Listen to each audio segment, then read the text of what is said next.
and we are rolling. Hey, kids. Them doggies rolling. Right. Rolling like a fat kid downhill. On a big wheel. On a big wheel, yep. Nice. Hey, kids. Welcome to another edition of Love to Hate. I'm Philip Fullman. And I'm Brandon Luna. How you doing, buddy? I'm doing great, man. It's our best intro ever.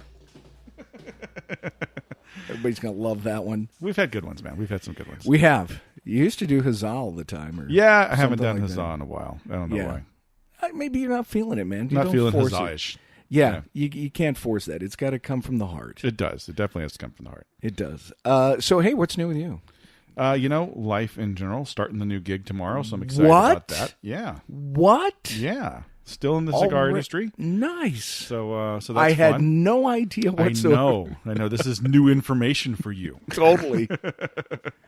Yeah. But no, I'm super excited about it, and I think it's going to be a really good opportunity, and I'm looking forward to working with a couple of really good friends. So that's always a plus, unless it goes badly and then you lose two really good friends. But I don't think that's it's gonna true. go that way. I don't think so, man. I think everybody's grown ups. Everybody knows how the situation works. So right. I think it's going to be a positive experience, and I think so too. Yeah, I think they'll enjoy working with you as well, and.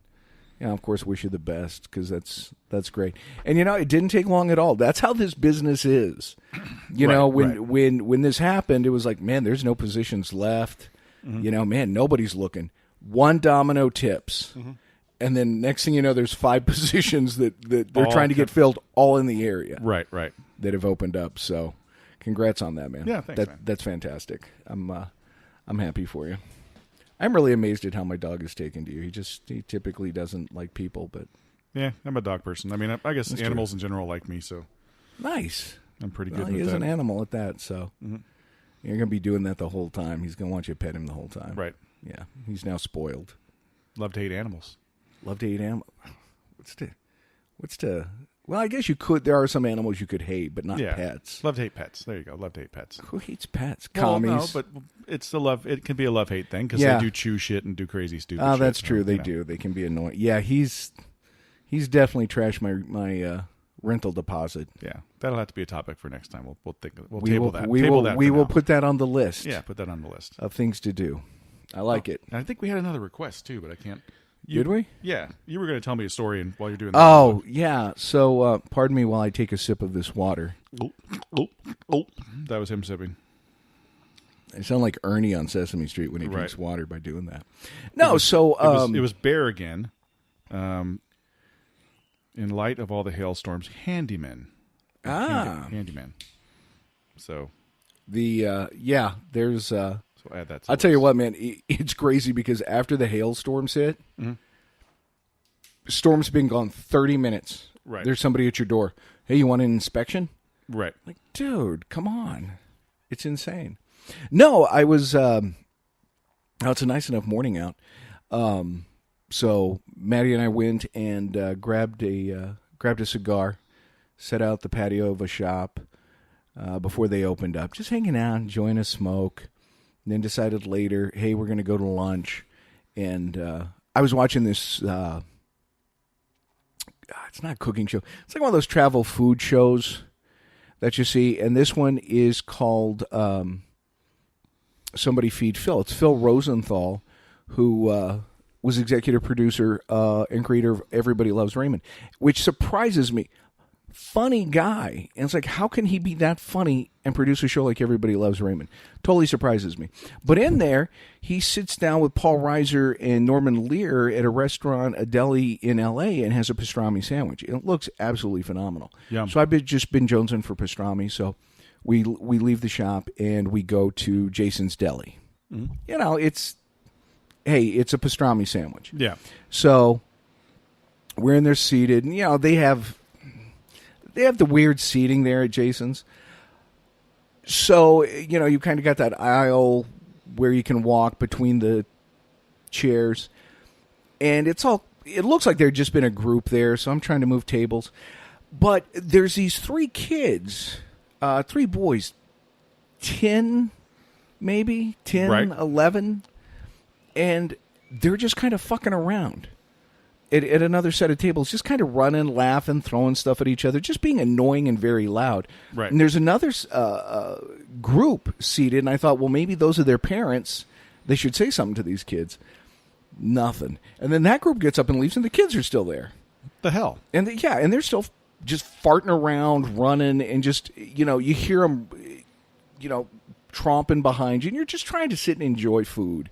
Right. And so one of the guys from, actually the busser from Jason's walks by and tells them, hey, knock it off. And then they go around to the other side, and I guess that's where their parents are. There's this other group, and not paying any attention to where their kids are. After a while, they come back. Another older couple comes and sits by us, and the kids are back, and they start again. Mm-hmm. And they're just over my right shoulder, and just you can hear them, and I can see the look on the couple next to us. And I notice all of a sudden one's kind of sitting there, and they're kind of like roughhousing, and one's punching the other. At which point, I whip around real quick and say, is there literally any other place you can be right now? No. I'm like, then shut up and let me enjoy my food. Now, that's how I heard it. Right. Apparently, that's exactly what I said, but it was a lot louder. Maddie's like trying to slip under the table. Like, I have never met this man in my life. And I just had no idea. I just turned back around, like, I'm now going to finish my sandwich. Mm-hmm. And the kids walked around, and they went and sat back with their parents. And the guy next to me goes, thank you. Like, my pleasure.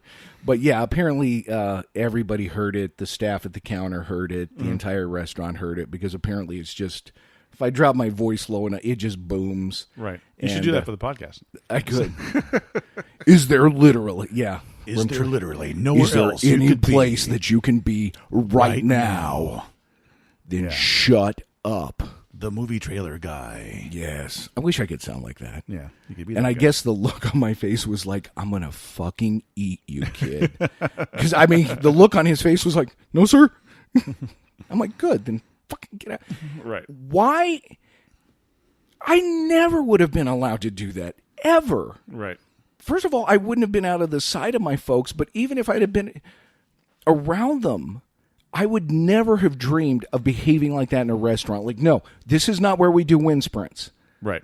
People are trying to, it's not fine dining, I get it, but at the same time, why do you go out with your kids if you don't want to fucking be with them or be a parent? Right. If you want your private parent time, hire a damn babysitter. True story. I never got to do that. It was always, hey, you're going to dinner with us. This is a privilege. Don't blow it. Yeah. If you do, you don't get to come back with us. Mm-hmm. And I sat there the whole time like, I'm going to behave like an adult. I'm going to mimic my parents' actions. I mean, not the bickering back and forth about being married to each other, but the other parts, just the behavior. Right. Of an adult. Yeah. Yeah. Model that, because I wanted to go back. Right. It was like, just too much. And I didn't even think, it wasn't even a conscious decision to say anything. It just happened. You're very lucky that the parents didn't come over and have a little talk with you. Oh, I was hoping they would. Because like back in the 70s when you and I were kids, social parenting was a thing, right? Yeah. If you did something wrong, you heard it all the way back home. Everybody knew about it, and you got hit a million times for it by neighbors and stuff, too. Oh, yeah, dude, you got beat by every adult on the way home. I mean, there's comedians that talk about that, but that shit's true. It was like social parenting was a big thing. Everybody knew everybody. You had neighborhoods that everybody talked together, and that was the way it was. And it helped everybody keep everybody in line. That's not a thing anymore. No. If you try and parent somebody else's kids, you're seen as a, like, this guy's a threat, and he's trying to hurt my kid or something. And it's just, no, I'm just trying to do something that you should be doing as a parent, but you're not. And that was my thought, so. because it's like, I hope he comes here, because I've got questions. Right. Like, why is he here and not over there with you? Right. What are you doing that you can't parent? Exactly. That whole, Socratic method of like, I'm going to ask questions to where you blame yourself on this. Like, explain to me how it is that you come to a restaurant and you expect other people to put up with your child's behavior. Right. What is wrong with you? Why don't you like your kid? Right. It just, I was kind of hoping they would. You got lucky. Or they got lucky. One of the two. I like to think they got lucky. Yeah. I don't know. Apparently, my look does not match with my personality, and I look a lot meaner than I actually am as a person. You look like a biker. Yeah, I mean, you kind of have the biker look. The glasses kind of throw it off. It does. And he's a badass, but his eyesight's dodgy. Right. But I just had enough. Come on. There's no reason for that. I don't understand that, because I've gone out to dinner and taken kids out to dinner, and that was never, it was like, just sit there. Right. And at the same time, now it's like, well, your kid's on their iPad or their iPhone the whole time. How come they can't sit next to you on their iPhone? Mm-hmm. If you want to really just ignore them, at least keep them by you. It's probably because that kid was an asshole and lost privileges of his iPhone. Now you're dealing with it. Now you're having to deal with it because he's got to find something else to do. I laugh, but you're probably right. They probably took the phone like, well, this will teach him. Right. And now he's in there bugging you and throwing, fucking pickles at you and shit because he's able to. Yeah, no kidding. Not that he did that, but. No, but I mean, it's just that total lack of. And how do they know? I mean, isn't this how kids are abducted? Yeah. Like you just let them wander around and nobody has any idea where they are, and then people start getting upset. And if you're not going to take care of something, how can you get mad at somebody else for doing, like you said, doing their job? Right. That's kind of like when you passive-aggressively clean your own table at the restaurant, and you're kind of just shooting your, eyeballing the guy like, yeah, I'm bussing the table. Mm-hmm. It's kind of like, I shouldn't have to do this. Yeah. But we're always taking on. It's interesting because everybody gave or made such a big deal out of Hillary Clinton's book, It Takes a Village. Mm-hmm. Oh, it's about socialism. It's this, it's that. What about parents' right? Well, those same people are saying, no, I'm a conservative parent. I want to raise my kid. They're the same ones who got beat, and they had no issue with it. Right. So it does kind of take a village. It does. Especially if you're going to turn your kid loose in the world, you want somebody responsible looking at that kid and going, hey, you're not mine, but I'm pretty sure that's a bad idea. I'm going to tell you to stop doing that. Right. Unfortunately, the village no longer has switches or paddles or anything like that because we can't do that anymore. And I disagree. I know what all the studies say, but I disagree with them. I disagree too. I think they come at it from a different perspective, and they talk about, well, it brings about anger. It makes the child angry. I think it's all about consequence, because reason with the child, talk to the child. You're dealing with somebody who has no reason. You can sit there and tell your 5-year-old, hey, don't run into the street because you'll get hit by a car and you'll die, and I'll be sad and you'll get hurt. Right. Okay. They have no concept what it means to get hit by a car. Right. What they do understand is, I run into the street, I get my butt paddled, my butt hurts, so don't run into the street. Right. It's a Pavlovian response. Right. Until they get old enough to understand, until they get old enough to be in crossing guard and go, why does that hurt my ass every time I help someone across the street? What is that? Because you got spanked so a lot odd. as a kid. That's true. They don't even have crossing guards anymore. Yeah. I mean, they're all, it used to be, we had school, the kids. That was like a privilege. You could be the crossing guard. Now it's all they open adults. The doors now. They open the doors. The kids open the doors. The adults do the crossing stuff. That's what they do now. And unfortunately, I'm in an area where, I guess this is just love to hate kids at this point, right? Yeah. I'm in an area where we have a crosswalk right in front of our house. You are in the worst spot. So I've got an asshole that sits in front of my house every morning and every evening. Yeah. And rather than get up and do his job, he sits in his car and beeps his horn when someone's speeding through the school zone. So now at 6-something in the morning, I get woken up to because... And I'm supposed to know what that beep means? Right.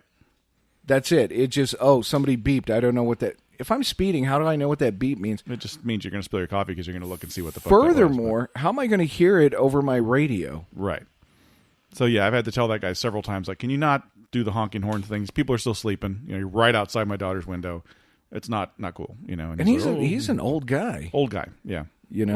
Somebody that's who the cross. It's stay 9 at home times out of moms 10 and he's retired guys. sleeping in his car. I mean, he doesn't even fucking get out to do his job. He's just sleeping there in the car. That's fantastic. So, yeah, that's great. There's one who sits out. Forget what the corner. It's right there on College, and he's just always in his chair, got his headphones on. Big old AM, the big old AM/FM headphones with the built-in Nice. Radio. Got that antenna up. Antenna. And, he's the in old school metal. That's exactly what he's got. And he's in that those chairs you take to like sporting events, the fold up chairs. Right. And he sits there, but he gets up, walks him across, like, hey. Yep.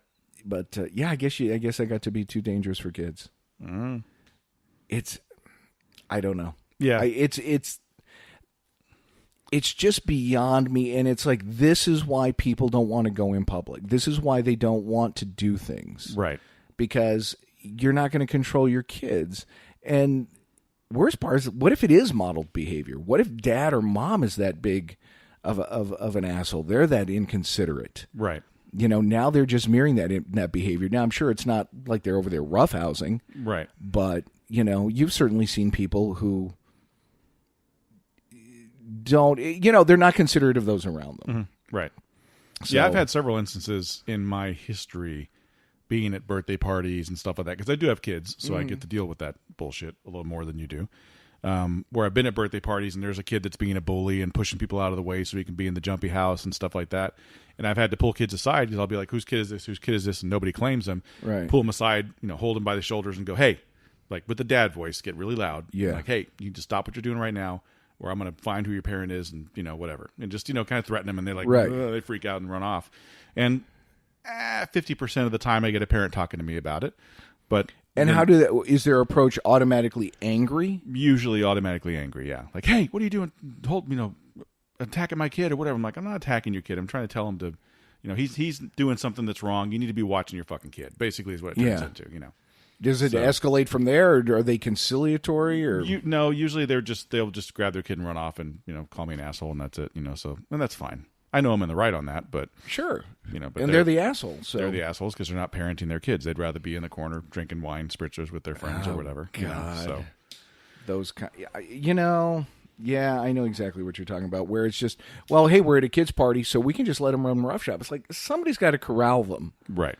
Because somebody will get hurt, because there will be that kid who's too rough, or like you said, the bully, where they're just going to push the other kids out of the way. Right. Again, it's like, again, lack of parenting, because that should have been taught. Hey, we don't do this. Right. You'll get your turn. Back when I was a kid, a term that was used pretty often was, what is it? Don't cry. I'll give you a reason to cry. Yeah. That's the term. I'll give you a reason to cry was the term back then. The reason to cry back then was, I'm going to spank you or whatever, and you're going to feel some pain, you're going to cry. Now that excuse, I'm going to give you a reason to cry, is I'm going to take your iPad, I'm going to take your iPhone, I'm going to take away video games. Right. It's nothing that is anything to that kid. My 10-year-old can tell you, like, when she gets restricted, quote unquote, from her phone or from the internet, she doesn't give a shit. She's like, whatever, I'll find something else to do. I've got toys, I've got whatever. Yeah, that almost forces them to then go and be creative. Right. When you ground them, it's like, if my mom had ever decided, like, hey, you have to stay in your room. Okay, fine with that. You're cutting the cable. Right. Because if not, I can stay in here all day. The punishment that is oddly enough that kids remember is the stuff that involves pain or involves something. How would you explain it? Embarrassment? No, not embarrassment. Okay, so here's a story. Okay. My first daughter, she was just having a day. She was being a jackass. And we had just gone to McDonald's and let her play on the thing. And she got a toy that she wanted.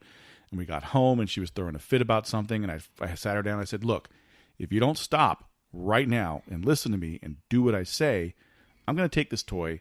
I'm going to cut the head off of it with a pair of scissors and I'm going to throw it in the trash. She's like, whatever. Got the scissors. Wow, snip. Yeah. She flipped her shit, crying, freaking out. Like, I just let her. I was like, close the door, walked out. So she, till this day, remembers that moment. Like, okay, that was when. It's like, I told you I was going to do it. Right. And if you hadn't, you would have lost all credibility and all ability to parent. Right. After that, because being like, Dad's not really going to do it. Dad makes threats. Right. And I think that's the problem, is you have those parents who make threats. Then they start bartering and bargaining, with the kid. Like, well, all right, well, I mean it. It's like, no. Go ahead and do it. Follow through. Right. I remember talking to an ex of mine, and it was like, the kid won't. I'm like, spank the kid. Right. Well, no. It's like, okay, so for 2 hours, you're going to yell at the kid to the point that you're both mentally and physically exhausted because you were both so stressed out. Right. Because it's just been yelling, trying to get this kid to take a nap. Or you go in, you tell him, knock it off, or I'm going to, spank you. Mm-hmm. You smack him once on the butt, say, lay down, and close the door. And they're like, oh, yeah, I'm going to lay here. Right. And you're done. And that's a minute at best that you're done. And now the two of you can go about your day. Right. You don't have to sit there and make a thing out of it. Right. But again, the word I've heard used is barbaric. It's barbaric to hit your children. They make it sound like you're doubling up your fist and punching them. And there are people who do that, and those people are assholes. Right. But smacking a kid on the butt to get their attention, or again, to help them understand, nothing wrong with that. Right. Because totally again, agree. Totally agree. How do you can't reason with somebody who has no sense of reason. Right. Now, I will tell you this. Back in the 70s, 80s, whatever, it wasn't uncommon for that to happen, but it usually didn't happen in public. 9 times out of 10, you can probably agree with this. You heard, do you want to go to the bathroom? Oh, yeah. And then you'd automatically go, no. Like, I don't need to go. Do you want to go? They grab your arm. Do you want to go to the bathroom? And you just go, no. So that would end it, because you knew if your parent took you to the bathroom, you're getting your ass spanked, you know?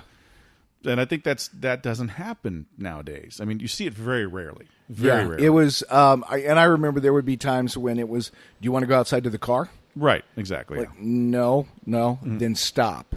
And that was your, like, okay, I've pushed this right up to the limit. And I remember I would, you mean stop now? Like, I wanted to clarify. It's like, have I already crossed the line? Right. Or can I still stop now and spare myself? And it's like, you need to stop now. I was like, done. Mm-hmm. And it didn't happen to me often because I understood. Right. A few times, and then it's that look or that stop. And you're like, okay, I know where this is going to go if I don't cut this out. But you got to have those few times for it to work. Absolutely. And then it becomes, part of the, vernacular. Hey, I'm going to grab you by the arm and say we're going to go to the bathroom or whatever. The kid then knows by association that some bad shit's going to happen. This is going to lead to consequence. Right. And that's the thing. Somebody, and I was talking to she was a counselor at Collin College, and wonderful woman, and we enjoyed speaking with her, but we disagreed on consequence. And she said that, studies show that consequence is not a deterrent. People still go to prison. I'm like, there are always going to be those people, but I can tell you from my point of view, consequence is the thing that's kept me from doing a lot of things in my life. It's like, I would like to go over and, break that guy's car window, but I don't want to go to jail. Right. Just anything like that where it's like, I don't want to suffer the consequence of this. I don't want to pay my taxes. I don't want to go to prison for tax evasion. Right. There's a lot of those things where it's like, is it worth it? No. Yeah. So I think consequence is a great deterrent for a lot of people. There are always going to be those people who just say, I don't care.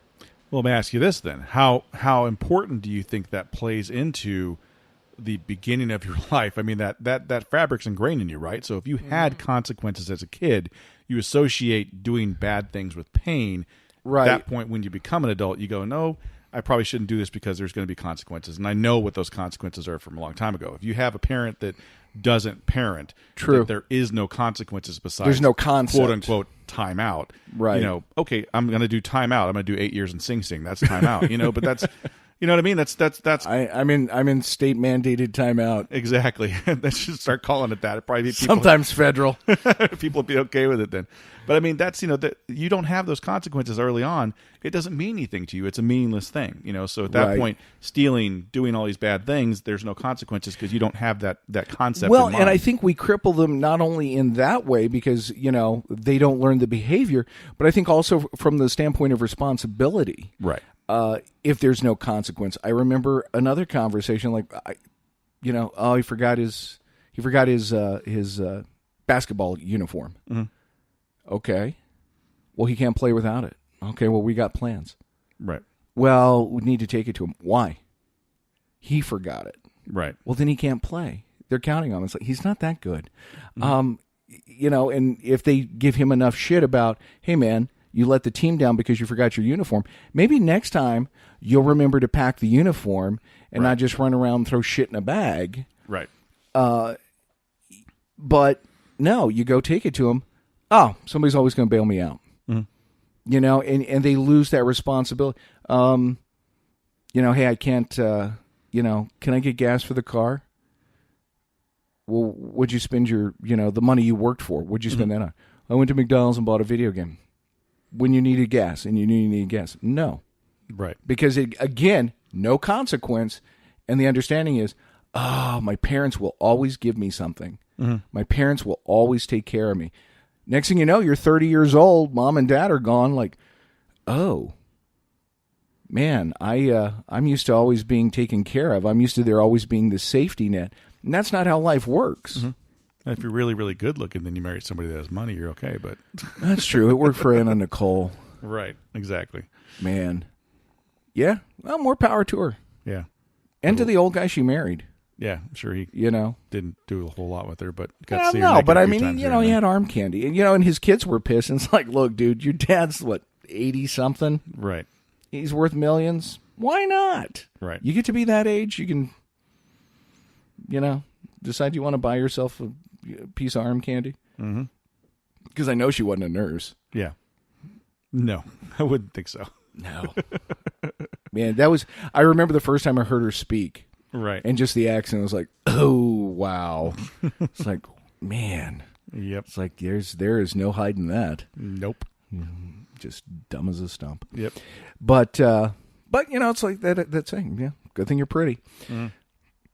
But you're right. It does, as a society, and because we see it as cruel. We see it is mean to spank your child. It is mean to not help your child and bail them out. And I get it. It's like, hey, mom, dad, I lost my job. I've got the kids. I was laid off. Yeah, different story. But when it's your own laziness, it's a little different to bail somebody out. And like I say, you see it as mean. It's worse and it's meaner to not discipline and to not set that expectation, because what you're doing is Chinese foot binding. You're just binding up the feet to preserve them and say, oh, these are so pretty. And then when you take the feet out, I can't walk. And so you send your kid out into the world. It's like, well, you're an adult, and they leave the nest and they fall to the ground. They get eaten by a cat. Right. Because you never taught them to flex their wings and to build their wings, which hurts. Right. Growing up hurts. There's pain involved. No pain, no gain. Right. And that's part of it. And if you want your kid to be successful out in the world, they're going to get hurt. So basically what you're saying is don't be a bird in China, because they're going to cut your wings off and bind your claws. And you're not going to be able to walk or fly. See, I love that you got that takeaway.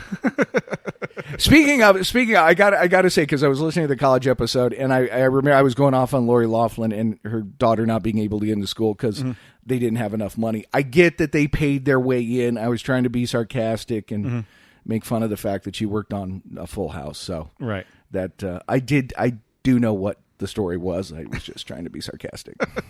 I think people understand that. Yeah. What I was going for is her daughter's stupid, right, and couldn't get into USC on her grades. That's where I was going with it. Yeah, so. I totally understand that. But yeah, I totally agree with you. I mean, we've as a society, we've gotten to the point where we aren't doing what we're supposed to do with our kids for the most part. There is people that still do, and I think it really, and it's, I don't want to be, this isn't a racist thing, but it's kind of true.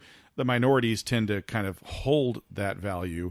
Hispanics still spank their kids. Absolutely. African Americans still spank their kids. Yeah. They're probably a little bit better parents than most. I think because there is no issue with no, I'll crack your ass. Right, right. It's especially among educated, college educated, oh, no. We want to develop them so that they have a deeper understanding. He's fucking 5. Right. He doesn't understand shit. Right. He understands, man, my ass hurts. I shouldn't do that again. Right. They have no higher knowledge to attain to. Your brain doesn't fully develop till 25. What are you trying to teach a 5-year-old? They understand, you didn't finish your dinner, so you're going to eat that tomorrow for lunch at school. Yeah. That's what my dad did, when I was a kid. there was consequences to not doing the things that I was supposed to do. Exactly. I didn't do my chores. I didn't get to go play. And that meant I couldn't not only go out to see my friends, but I couldn't play with my video games. I couldn't do anything. I basically sat in my room.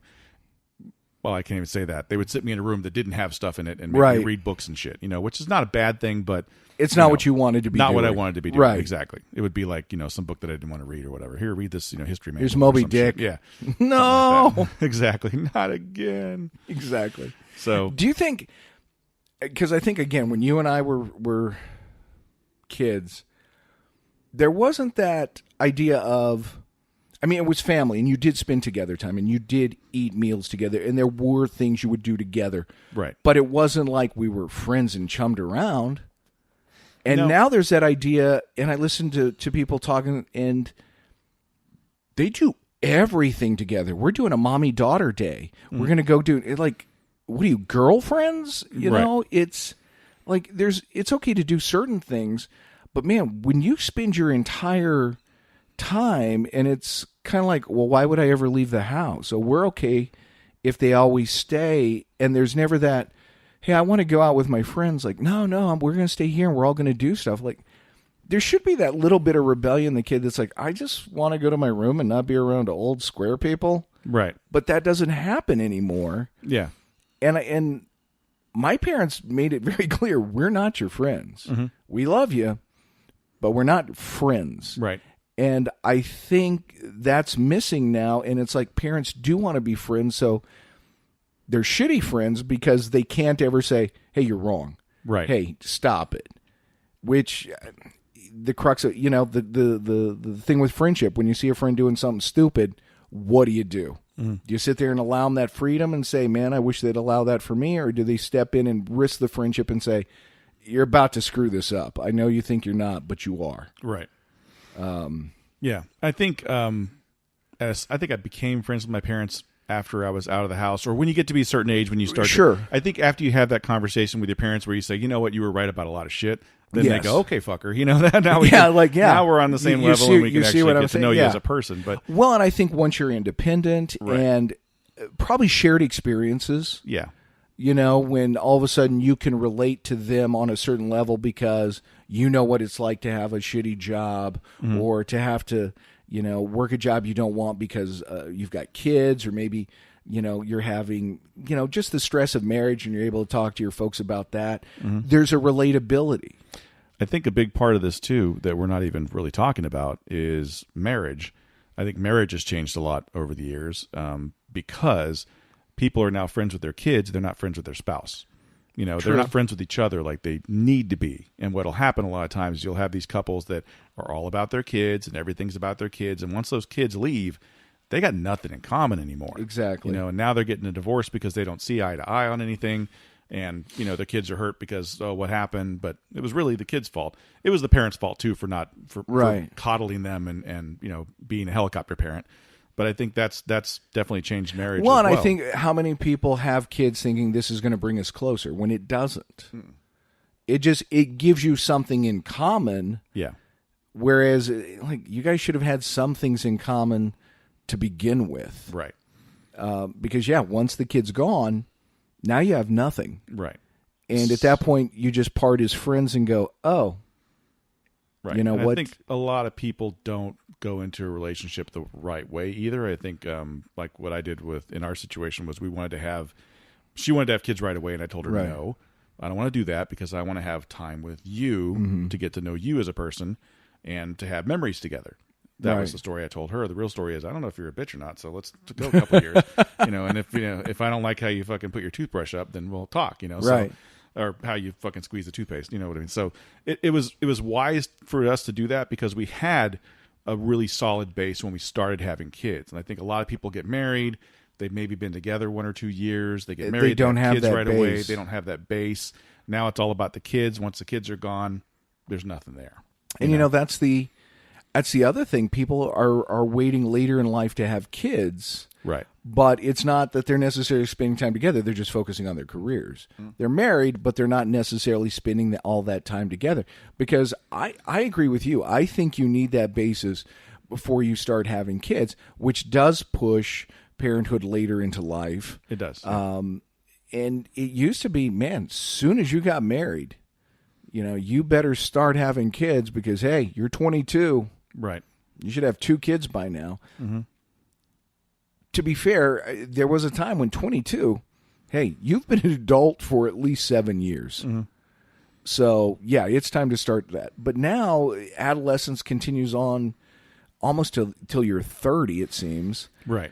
So even having kids at 30, it's, biologically for the woman, as she gets older, it becomes riskier. Mm-hmm. But it's more and more common now. But it's like, okay, what did you do during that time before you had the kids? Right.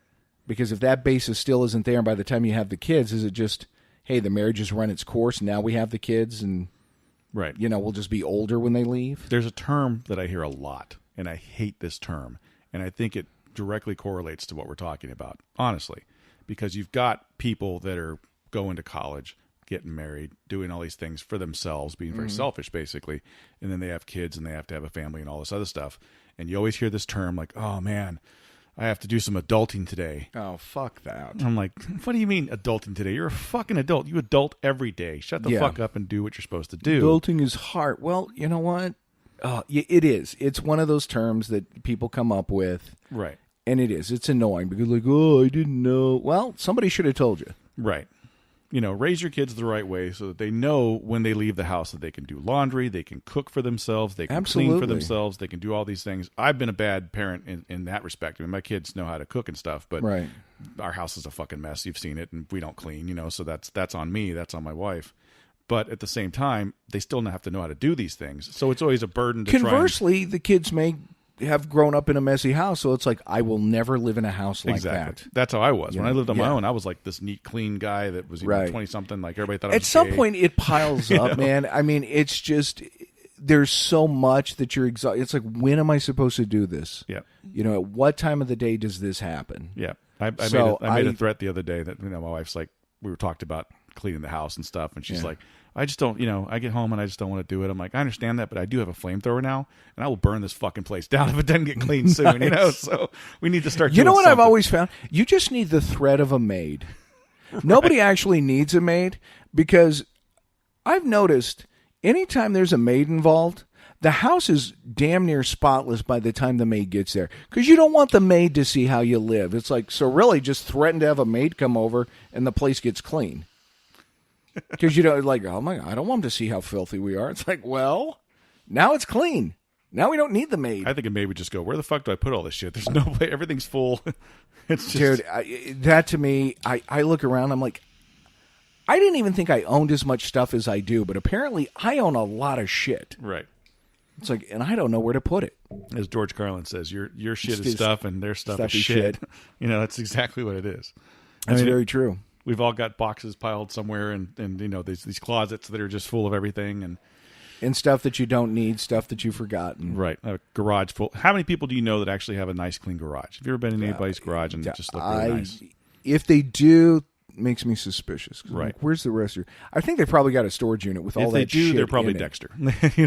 Probably. Yeah, I use this for other purposes. Right. Mine was clean for a little bit when I moved in, and then it full of stuff. Right. And again, I don't even know what's really out there. But it goes back to, you have kids, which are basically built-in slaves, let's be honest. So it should be. Should be, yeah. So you get them to do the chores, get them to do all the things. That teaches them about how to do this on their own. Like I said, they have to know how to cook, how to do laundry, all these things. And I don't think enough people are doing that. So you got these kids that are 20-somethings, getting pushed out of the house, and they're having to go back home to do laundry. They're having to go back home to have a square meal. Because they're totally helpless, yeah. Right. Because they've had no accountability their entire lives. Yeah, everything's just, done for them. Yeah. Like, it's fine, because I don't want to upset the child. And I live in because I don't want them to be mad at me. We live in the pinnacle of that. In this area in North Dallas, between, Frisco, if McKinney, your kid Allen. Is not mad at you, you're a shit parent. Right. Your kid should be mad at you. You should do things that pisses your kid off. That means you're being a good parent. If your kid's never mad at you, you're a shit parent. I've actually got the unique perspective at my house, because I have a 20-year-old and a 10-year-old, and the 20-year-old's old enough now to where she will switch sides on the 10-year-old, because the 10-year-old will be bitching about something, and the 20-year-old will be like, hey, wait, they're actually right, because she knows. And the 10-year-old's like, oh, you're supposed to have my back. What's going on? Like, so nope. Yeah, they're actually right on this. So you probably need to listen, so. That's, it's amazing how all that comes around. Yeah, it does. You At least get that should, It should. You get that different perspective on it. Yeah. And that's just, part of it. Yeah. I think there's a place for spanking still. I agree. I don't, back when we were kids, they did that shit in school. You got paddled if you did something. That was. I remember there were 3 specific instances with paddling, and it was like, and then you're walking back into class, yep, trying to be the cool guy. And it's like, yeah, no, that hurt like hell. I can't. Just one cheek in it, trying to find a spot that doesn't hurt when you sit down. Yeah. Oh, yeah. Been there, man. And you know what? It didn't ruin me. It didn't turn me into this violent, crazy guy or anything. What it did was, like, what you did was inappropriate. Right. Don't do that again. There are certain behaviors that are acceptable. Like, got it. Yep. It was always funny because you had that conversation like, oh, who did the paddling? Oh, it was Coach so-and-so. Oh, man, that must have hurt. Like, yeah. Or if it was the principal, like, oh, you're probably fine. Like, yeah. Oh, no, our guy was 6'6". Yeah. Yeah, and built like a football player. I was like, oh, man. Paddle was fiberglass. Nice. Yeah, so you could get a nice little whip on it. And like, oh. The one we had in high school. And it was almost like talking to a cop. He's like, you have any breakables in your pocket? Like, right. Now these kids got vape pens and shit everywhere. So yeah, but you can't, can't do that because the parents are going to be like, why did you do that? Yeah, we had the guy in our high school had an oar that he cut off and like drilled holes through it, and that was what he used. He put like a tennis thing around and get it. less resistance. Yeah, so that was what you got spanked with, was an oar. And the oar is not flat. It had like that little lump. Yeah, so if he got you in the crack with it, ooh, man, that hurt. Just designed to perfectly fit right that butt. in there, right between the cheeks. Yeah, man. I think I think at some point you have to disabuse parents of the fact that your kid is not special. To you, they are special. They are special in your house. Outside of the house, they're not special. Yeah. There's nothing about them that's special. They have the potential to be, but they're not. Right. So raise them so that they can be. Right. Yeah, I remember telling my 2 stepkids, it's like, you know what? You guys are a horrible return on investment. Because money goes into you and nothing comes back. Food, clothing, shelter, you're expensive. So the way we're going to make our money back is through physical labor. Right. Clean the kitchen. Right. You just got a new pair of shoes. Vacuum. Mm-hmm. This is how you're going to work off and earn the things you've got. Right. You just don't get them by virtue of the fact that you live here. Mm. I didn't ask to be born. Yeah, fucker, nobody did, okay? We all have to deal with it. We're all down here. This is the way it is. Right. Don't pull that shit. But it's true. I brought you into this world. I can take you out. Exactly. Mm-hmm. That's very true. Yep. Wow, you and I are old. Nothing wrong with that. The world could use some of this wisdom. You know what? If you know people who have bratty kids and could benefit from this, please share with them this latest edition of Love to Hate.